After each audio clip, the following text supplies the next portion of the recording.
and damaged the family structure. Welfare policies favored single-parent families, in turn encouraging divorce and children born out of wedlock. According to statistics, the rate of children born out of wedlock in 1940 was 3.8% among all newborns. By 1965, this figure had increased to 7.7%. In 1990, 25 years after the Great Society reform, the figure was 28% and again rose to 40% in 2012. The disintegration of the family brought with it a series of widespread consequences, such as an increased financial burden for the government, a soaring crime rate, the decline of family education, families that are stuck in poverty for generations, and a mentality of entitlement, which led to a higher rate of voluntary unemployment. A quote attributed to Scottish historian and jurist Lord Alexander Fraser Tytler says, quote, "A democracy cannot exist as a permanent form of government. It can only exist until the voters discover that they can vote themselves largesse from the public treasury. From that time on, the majority always votes for the candidate promising the most benefits from the public treasury, with the results that a democracy always collapses over loose fiscal policy, always followed by a dictatorship."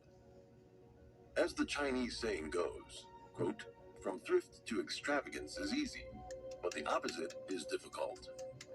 After people develop a dependence on welfare, it becomes impossible for the government to reduce the scale and types of benefits. The Western welfare state has become a political quagmire for which politicians and officials have no solution. In the 1970s, the extreme left gave up the revolutionary terms that kept the American people on guard and replaced them with the more neutral-sounding liberalism and progressivism. Readers who lived in communist countries are no stranger to the latter, as progress has been used by the Communist Party as a quasi-synonym for communism. For example, the term progressive movement referred to the communist movement, and progressive intellectuals referred to pro-communist individuals or underground members of the Communist Party. Liberalism, meanwhile, is not substantially different from progressivism, as it carries the same connotation of high taxes, expansive welfare, big government, rejection of religion, morality, and tradition, the use of social justice as a political weapon, political correctness, and the militant promotion of feminism, homosexuality, sexual perversity, and the like. We do not intend to point fingers at any political figure or individual, for it is indeed difficult to make correct analysis and judgments in the midst of complex historical developments. It is clear that the specter of communism has been at work in both the East and West since the beginning of the 20th century. When violent revolution succeeded in the East, it spread the influence of communism to the governments and societies of the West, shifting them ever leftward. 4. A watershed moment of modern history saw an unprecedented counterculture movement sweeping from east to west, in contrast to the Cultural Revolution of the Chinese Communists. The Western counterculture movement appeared to have multiple focuses, or rather to lack any focus. Over the decade from the 1960s to the 1970s, the mostly young participants of the counterculture movement were motivated by various pursuits. Some opposed the Vietnam War, some fought for civil rights, some advocated for feminism and denounced father figures, some strove for homosexual rights. Topping this off was a dazzling spectacle of movements against tradition and authority that advocated sexual freedom, hedonism, narcotics, and rock music.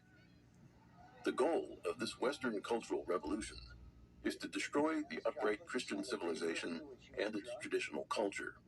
While apparently disordered and chaotic, this international cultural shift stems from communism. Youthful participants of the counterculture movement revered three idols as the three M's: Marx, Marcuse, and Mao Zedong. Herbert Marcuse was a key member of the Frankfurt School, a group of Marxist intellectuals associated with the Institute for Social Research at the Frankfurt University. First established in 1923, its founders used the concept of critical theory to attack Western civilization and apply Marxism to the cultural sphere. One of the school's founders was Hungarian Marxist Georgi Lukács. In 1919, he famously asked, "Who will save us from Western civilization?" Elaborating on this, he said that the West is guilty of genocidal crimes against every civilization and culture it has encountered. American and Western civilization, according to Lukács, are the world's greatest repositories of racism, sexism, nativism, xenophobia, anti-Semitism, fascism, and narcissism. In 1935, the Frankfurt School Marxists relocated to the United States and became affiliated with Columbia University in New York. This gave them an opening to disseminate their theories on Columbia American University. soil. With the assistance of other leftist scholars, they corrupted several generations of American youth. Combining Marxism with Freudian pansexualism, Marcuse's theories catalyzed the sexual liberation movement. Marcuse believed that repression of one's nature in capitalist society hindered liberation and freedom. Therefore, it was necessary to oppose all traditional religions, morality, order, and authority in order to transform society into a utopia of limitless and effortless pleasure. Marcuse's famous work, Eros and Civilization, occupies an important place among the vast amount of works of Frankfurt scholars for two specific reasons. First, the book combines the thoughts from Marx and Freud and turns Marx's critiques on politics and economy into a critique on culture and psychology. The book also built bridges between Frankfurt theorists and the young readers, enabling the cultural rebellion of the 1960s. Marcuse said, quote, "The counterculture movement can be called a cultural revolution, since the protest is directed toward the whole cultural establishment, including the morality of existing society. There is one thing we can say with complete assurance. The traditional idea of revolution and the traditional strategy of revolution has ended. These ideas are old-fashioned. What we must undertake is a type of diffused and dispersed disintegration of the system." Few among the rebellious youths could grasp the mysterious theories of the Frankfurt School, but Marcuse's ideas were simple: be anti-tradition, anti-authority, and anti-morality. Indulge in sex, drugs, and rock and roll without restraint. Quote, "Make love, not war. As long as you say no to all authority and social norms, you are counted as a participant in the noble revolutionary cause." It was so simple and easy to become a revolutionary. Little wonder it attracted so many young people at that time. It must be emphasized that although many of the rebellious youths acted of their own accord, many of the most radical student leaders at the forefront of the movement had been trained and manipulated by foreign communists. For instance, the leaders of the Students for a Democratic Society, SDS, were trained in Cuba. The student protests were directly organized and instigated by communist groups.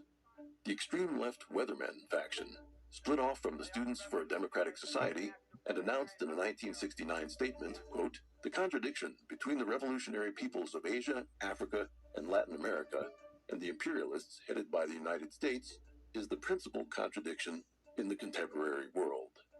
The development of this contradiction is promoting the struggle of the people of the world against U.S. imperialism and its lackeys."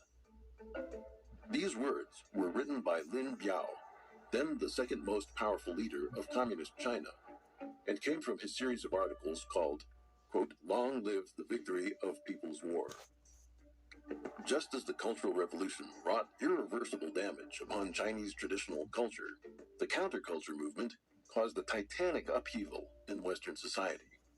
First, it normalized many subcultures that belonged to the lower fringes of society or were deviant variations of mainstream culture. Sexual liberation, drugs, and rock and roll rapidly eroded the moral values of the youth and turned them into a dormant, corrosive force that was against God, against tradition, and against society. Second, the counterculture movement set a precedent for chaotic activism and fostered a wide range of antisocial and anti-American ways of thinking, setting the stage for the street revolution that would follow. Third, after the youth of the 1960s ended their activist lifestyle, they entered universities and research institutes, completed their master's degrees and doctorates, and entered the mainstream of American society.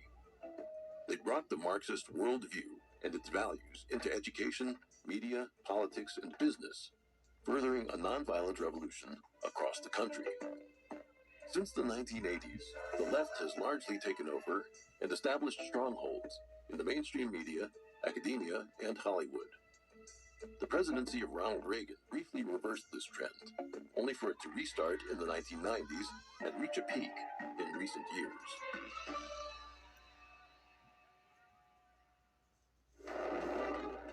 1984, one of the four main Oceanian ministries is the Ministry of Peace, which oversees the party's military affairs. The inverted meaning of its name points to a strategy employed by communists when one's strength is inferior to that of the enemy. Proclaim one's desire for peace. Extending an olive branch is the best way to hide an imminent attack. The Soviet Union and other communist countries were and continue to be adept practitioners of this strategy, which is employed to infiltrate the West. Right after World War II ended, with the United States still the only country to produce and successfully employ the atomic bomb, the World Peace Council was formed. Its first chairperson was French physicist Frédéric Joliot-Curie, a member of the French Communist Party.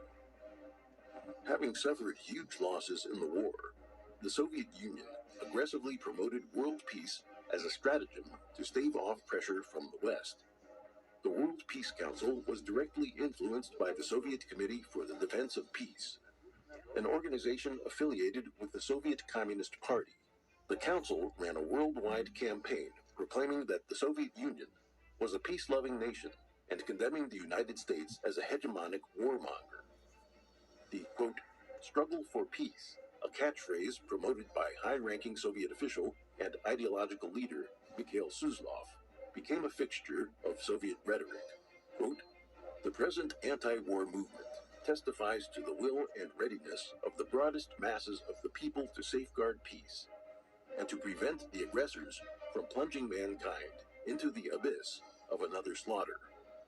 Suslov wrote in a 1950 propaganda tract, quote, the task is now to turn this will of the masses into active, concrete actions aimed at foiling the plans and measures of the Anglo-American instigators of war. World peace became one of the communist front lines in the public opinion war against the free world. The Soviet Union sponsored a multitude of organizations and groups to push communist aims, such as the World Federation of Trade Unions, Women's International Democratic Federation, International Federation of Journalists, World Federation of Democratic Youth, and the World Federation of Scientific Workers. Vladimir Bukovsky, a prominent Soviet dissident, wrote in 1982, quote, members of the older generation can still remember the marches, the rallies, and the petitions of the 1950s. It is hardly a secret now that the whole campaign was organized, conducted, and financed from Moscow through the so-called Peace Fund and the Soviet-dominated World Peace Council. Former Communist Party USA General Secretary Gus Hall said, quote, it is necessary to widen the struggle for peace, to raise its level, to involve far greater numbers, to make it an issue in every community, every people's organization, every labor union, every church, every house, every street, every point of gathering of our people. The Soviets pushed the, quote, struggle for peace movement in three waves during the course of the Cold War, with the first being in the 1950s. The second wave was the anti-war movement of the 1960s and 1970s. Stanislav Lunev, a former officer of the Soviet GRU, military intelligence, who defected to the CCP as its role model, using slogans such as Mao's, quote, political power rose out of the barrel of a gun, and, quote, all power belongs to the people. Mao's Little Red Book was a must-read for all members. Like the CCP, the Black Panthers advocated violent revolution. One of the Panthers' leaders, Eldridge Cleaver, predicted in 1968 a wave of terror, violence, and guerrilla warfare. At many black gatherings, participants waved the Little Red Book, mimicking the Red Guards, who were doing the same thing in China. The civil rights movement successfully brought race relations into public discussion and helped Americans heal some of the nation's deepest divides through peaceful means, such as legislation, demonstrations, boycotts, and education. However, left-wing revolutionaries have continued to use racial conflict as a springboard for their radical agendas.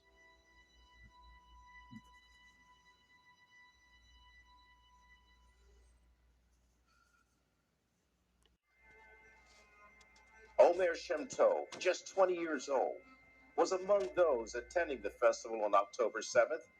Hamas took him as a hostage. I talked to his parents, who, like other hostages' families, are praying and hoping for their loved ones to return home. Take me back to that moment on October 7th that you're still focused on and what you heard from Omer when he called you. So I will start at October 6th. Okay. I had a birthday, and we woke up with the family and we went to Jerusalem. It was an amazing day. And on the way back, I looked at the sky and I said, "Thank you, God. I have everything I want." I was so thankful. Omer went to the festival that night, and on October 7th, we woke up to rockets. And immediately we called Omer and asked him if everything is okay. He said that he is okay and he will come back later. In our crazy country, rockets are normal, and we thought it's the normal situation. But as the time passed, we understand that it's not the normal situation. We talked a few times with Omer, and the last time was a quarter to 9 a.m. He was panicked. He was very, very afraid. He said that they got to the car and they're trying to escape from there. We asked him to send us live location, and then the phone stopped. Then we saw that the point is not going not to the right way. So we tried to call Omer again. The phone was ringing, but he didn't answer. And then on live, we saw that the point is getting into Gaza.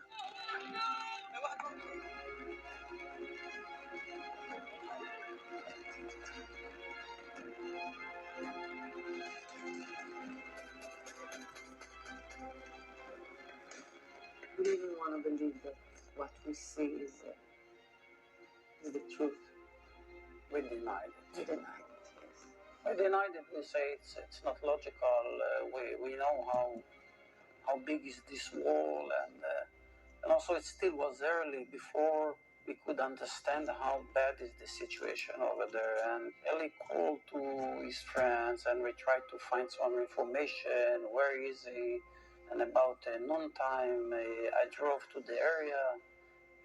I met some other worried families. They say maybe that they are in a hospital. So we drove to the hospital and we were waiting. And about 8 p.m., Hamas published a video that we could see Omer and Itai's friend was on the back of a pickup in Gaza.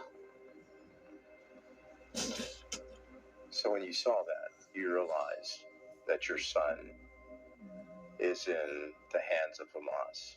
As mom and dad, this is your child in the hands of a vicious terror organization. What's going through your mind at that particular time? I think the first thing that I felt, it's like the fear.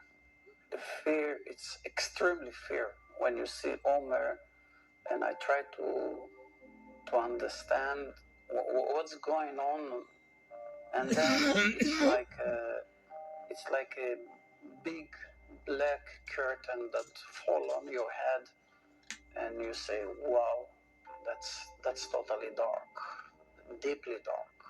When I saw the video, it was like I was falling apart. I was crying and shouting to God, oh my God. It was crazy. It was nightmare that followed me. I didn't know what to do. I don't have words to describe this situation, but I was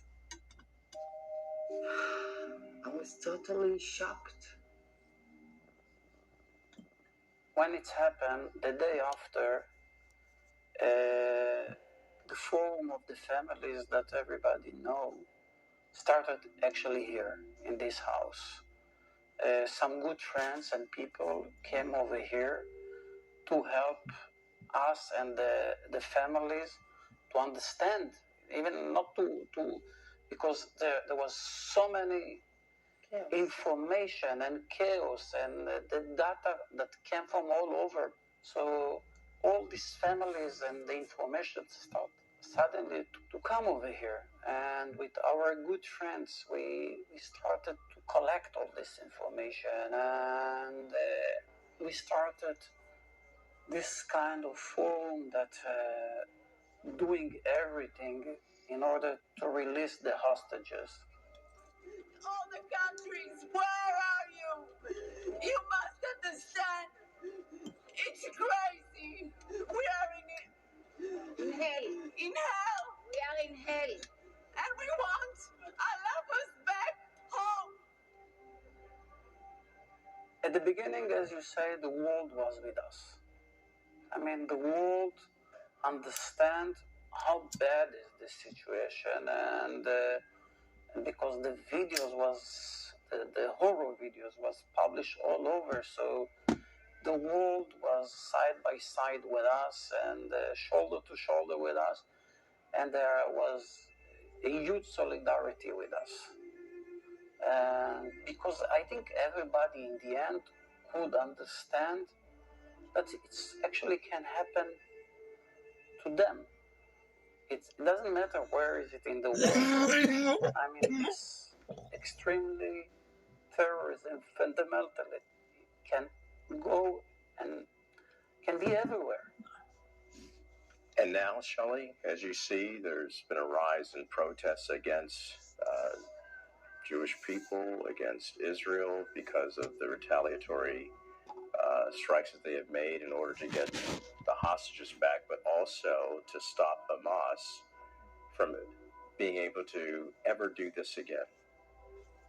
What's your reaction to the way the world has turned against Israel? So I will say that it's not a war, because war is between countries. What happened in October 7, it was a terrorist group that came to a festival of people who were dancing and full of love, and murdered and take on captivity people from there. That's what we need to remember. And always that I'm talking with people, I'm saying, try to imagine that you are sitting in your house and terrorists are coming to your house and taking your baby from your bed, murdered your husband or your wife, and take them to captivity. What will you do? What will you do? My son went to a festival. He is a citizen. And they took him and they kidnapped them to Gaza. So I'm asking, if you are a mother, if you are a father, if you are a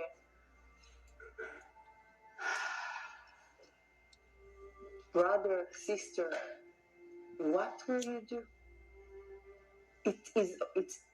I'm asking, it is okay?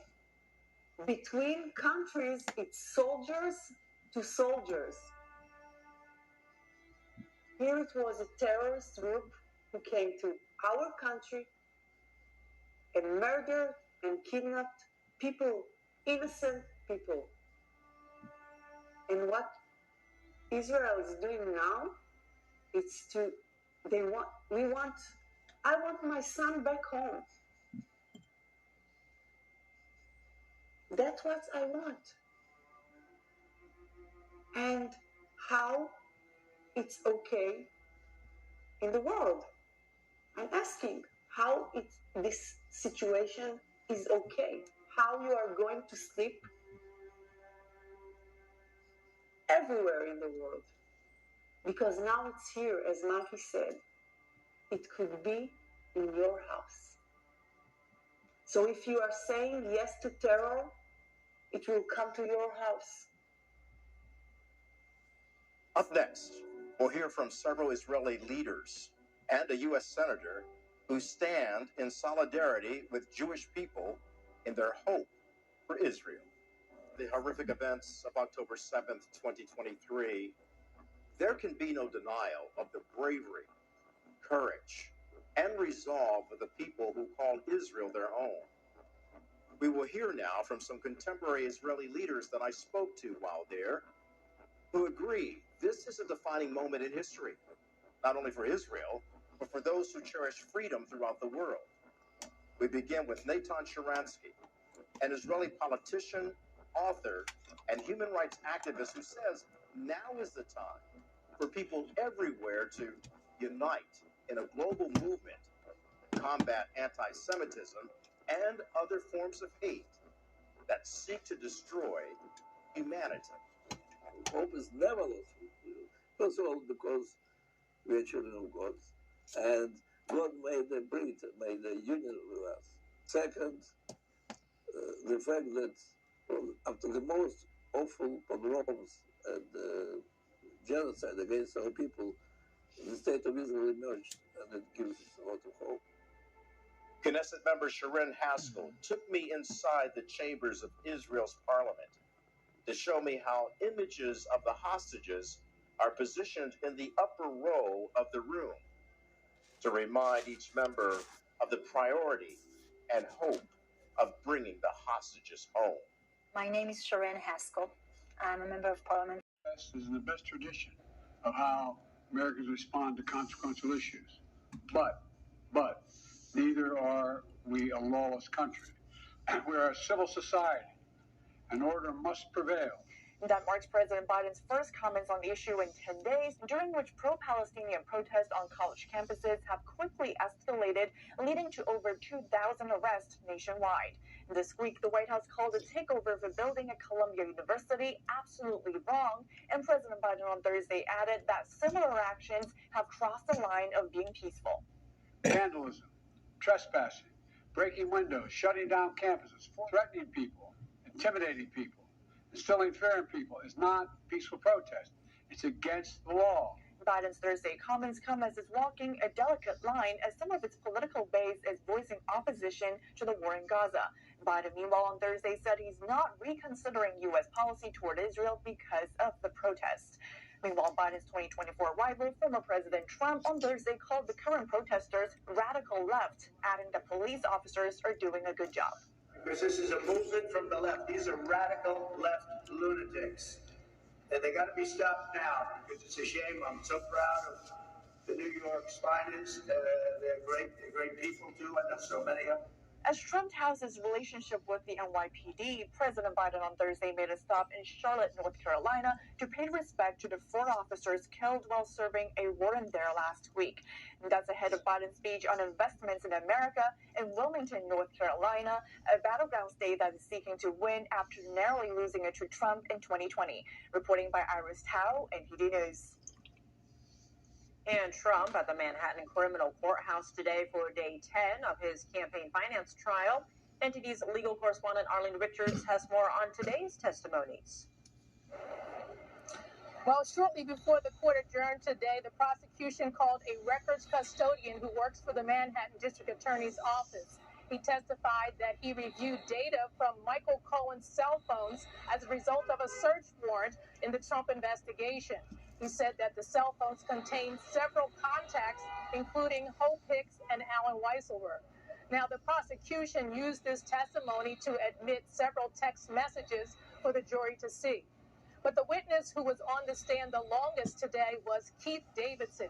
Davidson is the attorney who represented Stormy Daniels in the deal where she would keep quiet about an affair she says she had with Trump, which Trump denies. The prosecution used his testimony to lay out the details of this $130,000 payment to Stormy Daniels from Michael Cohen.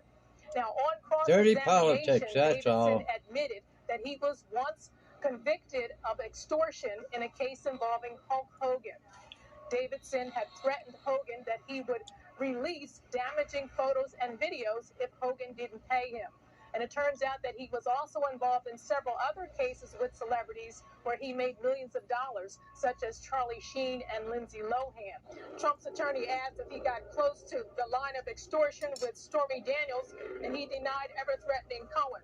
Later, Davidson confirmed that he told Cohen if Trump loses the 2016 election, Daniels would lose her leverage.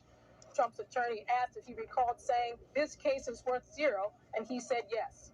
Now, the defense showed Davidson portions of a phone call that Davidson had with Cohen, where he said that Cohen told him he never had to refer to Donald Trump or ask for Donald Trump's permission in order to pay the money. And also, he then admitted that Trump never signed the agreement, that he was never in the same room with Trump until Tuesday when he walked into the courtroom.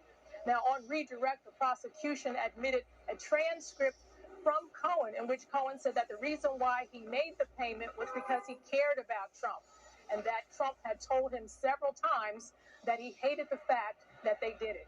Back to you. Republicans and Democrats coming together on Capitol Hill, responding to the rise of anti-Semitism on college campuses, and in keeping Mike Johnson as Speaker of the House. Our Washington correspondent Luis Martinez has more details. This week, the research conducted by a prominent academic suggests that these fears are more widespread and intense than previously understood, encompassing concerns about personal safety, mental health, and academic pressure. The findings have sparked a broader discussion about campus safety and the adequacy of current security measures and mental health services provided to students. Universities are being called upon to reassess their support systems and security protocols to better address and mitigate these fears, ensuring a safe and conducive learning environment for all students. In a significant diplomatic exchange, President Joe Biden reiterated the United States' stance to Israeli Prime Minister Benjamin Netanyahu concerning the potential military actions in Rafah. This conversation is part of ongoing diplomatic efforts to manage the delicate balance of relations in the Middle East, particularly concerning the Israeli-Palestinian conflict. The U.S. has expressed a clear position, advocating for caution and thorough consideration before any military escalation.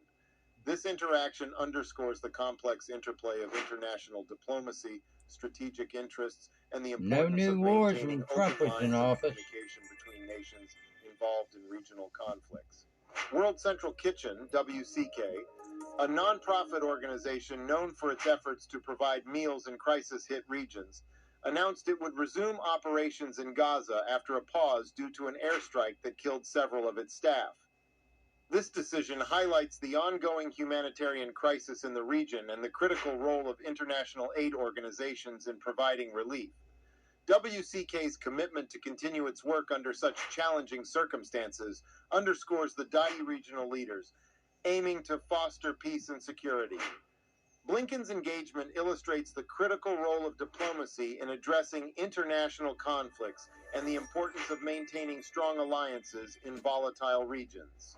In a notable development within the Republican Party, Florida Governor Ron DeSantis met with former President Donald Trump to strategize for the 2024 presidential election. This meeting, facilitated by a prominent Florida real estate broker, underscores the ongoing efforts within the party to consolidate support and align strategies ahead of the next election. The collaboration between DeSantis and Trump, two influential figures within the GOP, signals a potential alignment of their political ambitions and strategies. This partnership could have significant implications for the party's approach to the 2024 elections, affecting candidate endorsements, campaign strategies, and the overall positioning of the Republican Party against its rivals. The Democratic National Committee, DNC, has decided to restore New Hampshire's delegate privileges at the National Convention, signifying a significant shift in party dynamics and internal governance. This resolution comes after extensive debates about the importance of maintaining tradition versus adapting to the changing political landscape in the United States. New Hampshire has historically held the first primary in the nation, a status that has been challenged by Democrats other states didn't want seeking to increase their influence in the electoral process. The DNC's decision reflects an attempt to honor historical precedents while balancing the demands for greater inclusivity and They already representation missed within it. the party structure. This development is expected to impact future electoral strategies and could potentially influence the order of state primaries in upcoming election cycles. And anti-war protests.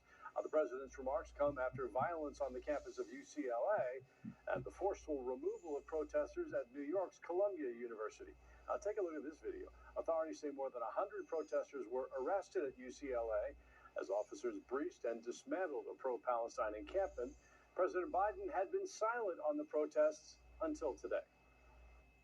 There's the right to protest, but not the right to cause chaos.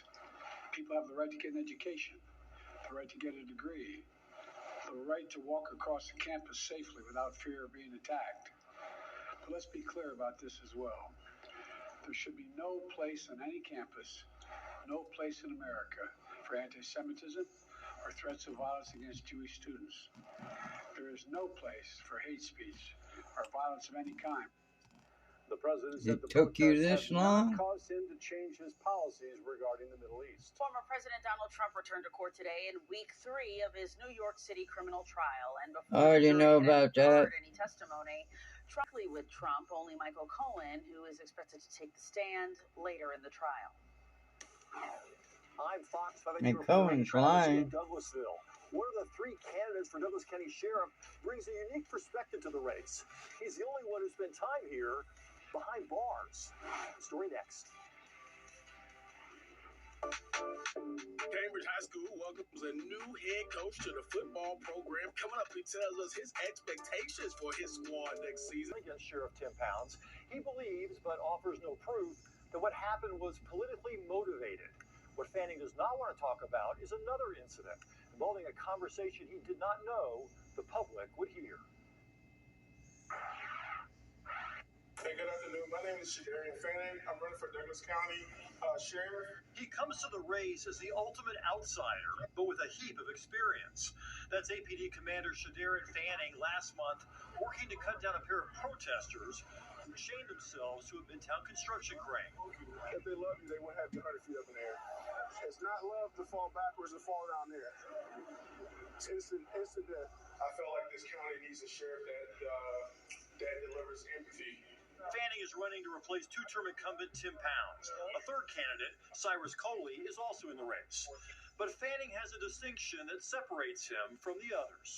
He's the only one who spent time here at the Douglas County Jail behind bars, arrested in January 2023 on suspicion of drunk driving. What happened with that case, Fanning insists, confirmed his decision to run for sheriff. That was my call, and to say, you know what, I'm going to run for the same county that is practicing unethical actions. Yet the arrest was straightforward. It started around 1:30 in the morning along I-20. According to the Georgia State Patrol, a trooper clocked Fanning going 105 miles an hour. Fanning explained he was trying to get home because his child was having an allergic reaction. But the trooper wrote, "I could smell an odor of an alcoholic beverage coming from the driver." The police report says that the officer says that he smelled alcohol. That's why he decided that you were drunk. You have to say that. That's how you develop your false proper cause. Fanning refused all field sobriety tests. The trooper got a search warrant to test his blood. And when the results eventually came back, it showed Fanning had no alcohol in his system. The DUI was dismissed. Fanning paid a $500 fine for the speeding charge. I believe it was politically motivated because the traffic stop happened shortly after my announcement of candidacy. He could provide no evidence why a Georgia State trooper would be involved in a Douglas County race and make up a DUI arrest. Fanning said someone put copies of his mugshot on mailboxes in the community. So you think it's a cheap shot? No, I think it's a politic, and I think I think the way you run your campaign shows how you're going to run your office. It makes it feel more weird knowing that I'm your supervisor. But his opponents also obtained this set of APD videos of Fanning on duty as he talked to a subordinate female APD officer on the phone. When you loving somebody or you care about somebody, whether we remain friends or whether one day a ring's on your finger, I'm still going to be loving toward you because it's easy to love somebody. It sounds like you're very friendly with the subordinate, maybe saying some things you shouldn't be saying. Okay, I haven't seen it. I've heard about it. Yeah, it says I'm still going to be loving towards you because it's easy to love somebody if that was easy to take away. Does this ring a bell at all to you? How is something I don't know who sent it rings a bell? Those videos even made it to Atlanta City Council. The videos that I received of Lieutenant Fanning, we shouldn't have a person doing these type of things. I at least like to know something about it. We later emailed Fanning the videos and the transcript of his conversations with that subordinate APD officer. He did not respond. Tell me, know me. A spokesman for the State Patrol tells us they looked at Fanning's complaint about that DUI arrest and determined their trooper did nothing wrong. I asked Sheriff Pounds if he had anything to do with that. He emphatically told me no. All right. Getting back to that conversation with the subordinate, there are obviously workplace rules regarding that sort of thing. Was he disciplined with regard to that at all? Well, we looked at his disciplinary record, and it's not on there anywhere. Okay. However, now the Atlanta City Council is aware of this, so perhaps that part of the story has yet to be written. Yeah. All right, Randy, thanks so much. Thanks, Randy.